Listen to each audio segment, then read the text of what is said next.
There it is. His toe wanted to tap, but he fought the urge, glanced at his watch instead. 7:58 in the p.m. Almost there. He had worked here for years, noticed it only subliminally at first, the kind of pattern the human brain catches a bit at a time. Part of him wanted to count the seconds down, but that would have been cheating. When the air conditioning shut off at 8 o'clock exactly, a sudden absence of sound that had measured the whole of his day, he smiled. Silly, he knew, but if 80% of his waking life was going to be spent sitting in a gray corporate office, which, by the way, he didn't remember voting on, thanks very much, he'd seize his little triumphs where he could. He arrived most days before 6, in time to hear the fans turn on, and worked the same day over and over in a blur of predatory action, the headset so much a part of his body that he sometimes forgot to take it off when he stood up from his desk, got jerked back by the cord. Maneuver after maneuver, each the one that might get him out from under, might return him to wonderkind status, the guy who had cracked Hudson Pollum Biolabs and made a quick $500,000 instead of the also-ran everyone was starting to suspect he might be. Lunch at his desk, stolen in bites. A bathroom break mid-morning and mid-afternoon, 2 quick white blurs to keep his energy kicking. Staying after the phones went quiet to read the blogs, make his plans for tomorrow, and try, in an amiable, distracted way, to figure out how to make up what he had lost.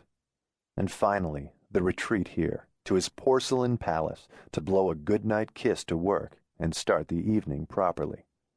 He pinched his nostrils, then rattled the toilet paper dispenser like he'd been using the John. There was no one in the bathroom, but habits were important for the day he didn't hear his boss come in. He flushed, stepped out, washed his hands, then checked himself in the mirror. Nose clean, tie straight, ready for the world.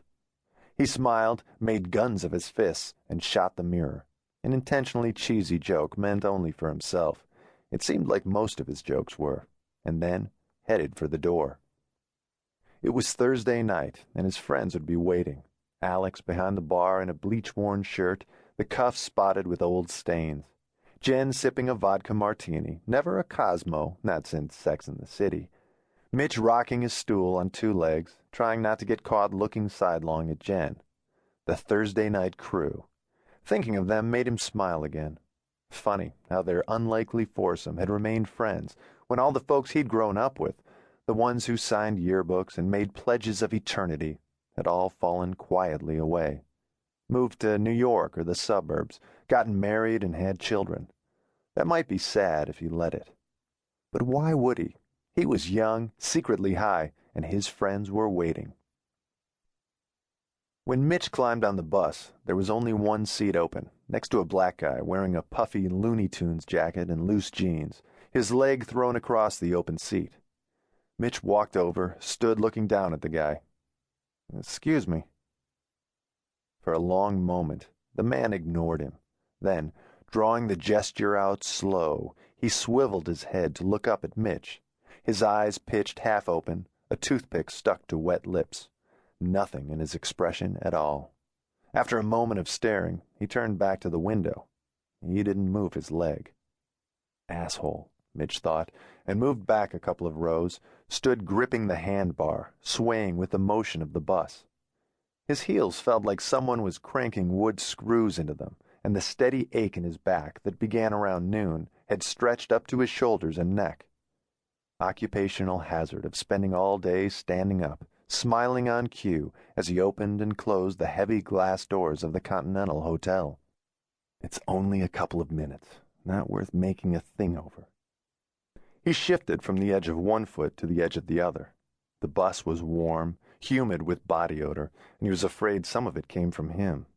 Nothing to do about it. Just a day's worth of sun beating down on his jacket and tie, but he wished he could have showered. After all, tonight was the night. He'd made up his mind that he was going to take the plunge with Jenn, if the right moment came up at least, when the guys weren't there. And probably best to get in a couple of drinks to unwind from the day. Be loose. Loose was good. Like, there's this new Sakey lounge we could check out, laugh at the yuppies. Or was that too casual? He didn't want her to say it sounded great. Why didn't they invite the others?